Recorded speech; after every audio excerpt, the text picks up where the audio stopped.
8e congrès ordinaire de la Ligue ivoirienne des droits de l'homme à Bouaké, une organisation de promotion, de protection et de défense des droits de l'homme.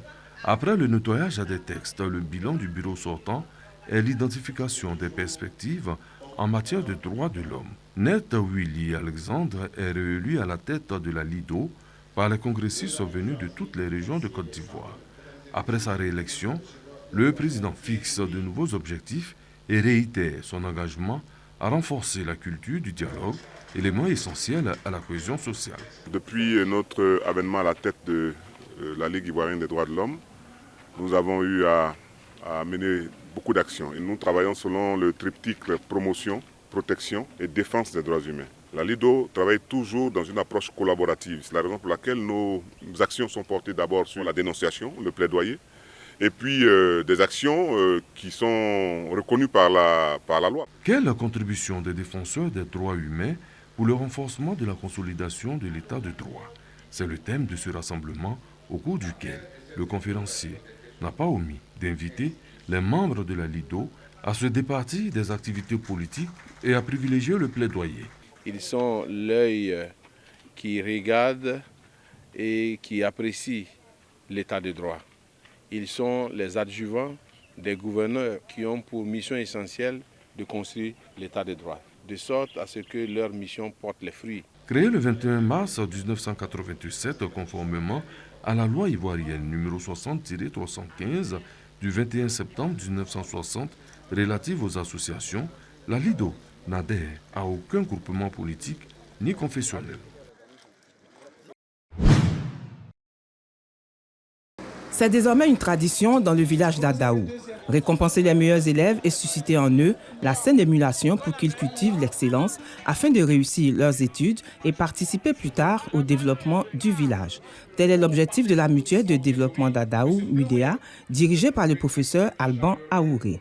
Pour cette édition, ce sont 140 élèves du primaire et secondaire ayant réussi à leurs examens de fin d'année avec de fortes moyennes ou étant passés en classe supérieure avec brio qui ont été récompensés. Ils ont reçu des kits scolaires, des kits alimentaires et des dons en numéraire afin d'aider leurs différentes familles pour la rentrée scolaire. Du primaire, CEP, BPC et BAC, tous mes enfants ont été récompensés. Et je rends gloire à Dieu. Et je remercie vraiment cette initiative des responsables, des autorités de ce village-là qui encouragent les enfants. L'impact attendu, c'est quoi? Que ces jeunes-là se sentent attachés au village. Ce n'est pas seulement des originaires d'Adaou. C'est tous ceux-là qui résident à Adaou. C'est des enfants de fonctionnaires, c'est des enfants de personnes venues d'ailleurs, mais qui sont à Adaou, que nous sommes en train de célébrer. Pour que demain, ils se souviennent d'Adaou. Cette volonté de la culture de l'excellence à Adaou est fortement soutenue par des personnalités, des amis, des partenaires venus honorer de leur présence la cérémonie. Il y a des personnes qui travaillent dans des conditions parfois pas toujours faciles, mais qui malgré tout arrivent à avoir des résultats excellents. Et ça, il faut les sélectionner, il faut encourager cet élan, il faut les accompagner de sorte à leur permettre de progresser et d'avancer en ayant des repères importants dans une société où souvent la jeunesse manque de repères. La cérémonie de récompense des meilleurs élèves du village d'Adaou était à sa 4e édition. Le ministre de la Construction, du Logement et de l'Urbanisme, par ailleurs président du conseil régional de la Bagoué, équipe en table-banc les nouveaux bâtiments scolaires renforçant les capacités d'accueil des lycées et collèges de sa région. Au total, 400 tables-bancs destinés à 6 établissements secondaires. Il s'agit du lycée moderne de Kasséré et du collège moderne de Landiégou dans le département de Boundiali qui bénéficient respectivement de 80 et 70 tables-bancs. Des collèges modernes de Blességué et de Sianla, département de Couteau, bénéficiaires chacun de 70 tables-bancs et enfin des collèges modernes de Néguépié et de San, département de Tengrela, bénéficiant respectivement de 50 et 60 tables-bancs. Il a demandé nos priorités. Donc il y a des établissements qui sont prioritairement, j'allais dire, dans le besoin de tables-bancs. C'est ceux-là qu'il a privilégiés aujourd'hui. Et comme il a dit, les autres tables-bancs vont venir. C'est autour de 2000 tables-bancs que nous recevons cette année. Et nous avons 2 élèves qui s'asseyent. Donc quand vous comptez, c'est une affaire de 4000 élèves déjà qu'on arrive à satisfaire en table-banc. Ça nous rassure quant à ce que le ministre a fait ce matin. Pour le ministre Bruno Nabagné-Koné, à travers ce don, son conseil régional veut contribuer à l'amélioration du taux de réussite des élèves de la Bagoué. Les résultats que nous voyons chaque fin d'année ne nous satisfont pas. Et pour cela, nous avons décidé de mener un certain nombre d'actions en soutien à l'action déjà menée par l'État, en soutien aux efforts importants qui sont régulièrement déployés par les personnels de l'éducation nationale. Une cérémonie de récompense des meilleurs élèves de la région de la Bagoué qui va s'étendre à partir de l'an prochain aux meilleurs personnels d'encadrement et aux meilleurs établissements. Et aujourd'hui, nous avons estimé qu'il fallait entamer cette amélioration à la base. Et la base, c'est permettre déjà aux élèves d'aller à l'école dans les meilleures conditions possibles, en faisant en sorte qu'ils puissent être assis convenablement, assis sur des tables-bancs. Les nouveaux bâtiments scolaires bénéficiaires de tables-bancs sont des réalisations du Conseil régional de la Bagoué.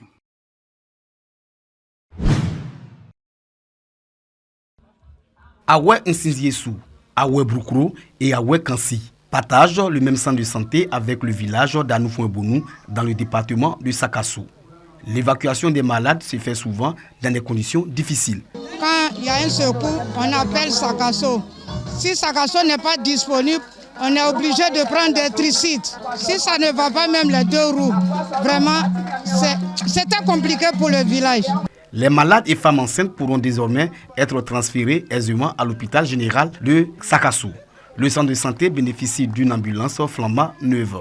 Un don de la République de la Corée du Sud au village d'Anoufoué-Bonou, don obtenu par le biais de l'ambassadeur Philbert Kwasi, fils du village. Il savait que c'était difficile. Chaque fois pour évacuer des malades, ce n'est pas possible. Il a entendu ça donc. Et tout de suite, il a senti le besoin de faire quelque chose pour le village. Ce n'est pas facile de gérer une ambulance. Donc, à s'organiser, créer un comité de gestion pour pouvoir gérer cette ambulance. La remise du véhicule médical a donné lieu à une fête populaire. Occasion pour les élus et populations de saluer ce don qui intervient comme un soulagement. Sakassou regorge d'énormément de cadres. Mais on attend tous que l'État fasse ce qu'il a à faire. L'État ne peut pas tout faire. Si nous nous mettons ensemble, si nous mutualisons nos énergies, alors Sakassou ira de l'avant. Une femme qui a un travail, souvent les infirmiers ont oublié de faire l'accouchement. Mais quand l'infirmier ne peut pas, qu'est-ce qu'il fait? On transfère la femme là à moto, c'est vraiment un ouf de soulagement pour Anoufoué-Bonou. On exhorte tous les enfants à aller à l'école parce que c'est ça qui est important. Il faut suivre ces traces-là pour que les enfants de demain puissent faire plus que ça pour que le village aille de l'avant.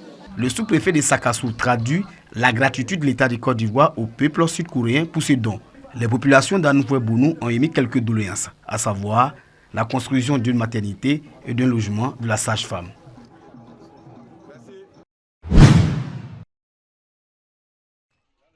Une pompe à motricité humaine, des machines vanneuses et décortiqueuses de riz, un tricycle remis aux producteurs de coton et membres des associations de valorisation d'entraide communautaire avec du département de Dikodougou dans la région du Poro.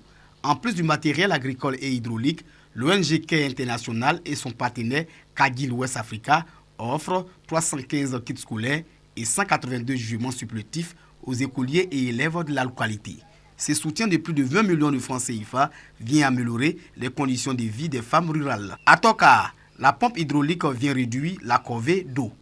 Il n'y avait pas de l'eau ici. Si tu vois que nous, on gagne de l'eau, on va vers Bafon là, avant d'avoir de l'eau. Si tu vas au champ, que tu dures là-bas, tu ne peux pas avoir de l'eau parce qu'il fait tard. Occasion pour le responsable de Care International de féliciter les aveugles de Dikodougou qui ont mobilisé plus de 100 millions de francs CFA en un an. Ces femmes-là ont épargné parce que ce sont des aveugles. Nous avons aujourd'hui autour de 100 millions de francs CFA mobilisés par ces groupements et qui ont pris des prêts autour de 50 millions de prêts pour pouvoir investir dans les activités génératrices de revenus. Et à côté de ça, ces groupements ont aussi une caisse de solidarité qui est d'une valeur de 18 millions de francs CFA et dans lesquels ils prennent des prêts pour régler les problèmes sociaux. Le sous-préfet salue ces soutiens qui participent au développement local. Je voudrais en tout cas dire merci à CARE pour leur franche collaboration et leur appui au gouvernement pour sortir nos populations de la pauvreté. Cette cérémonie de remise des matériels agricoles et hydrauliques est couplée à l'installation des comités de protection de l'enfant et de développement communautaire.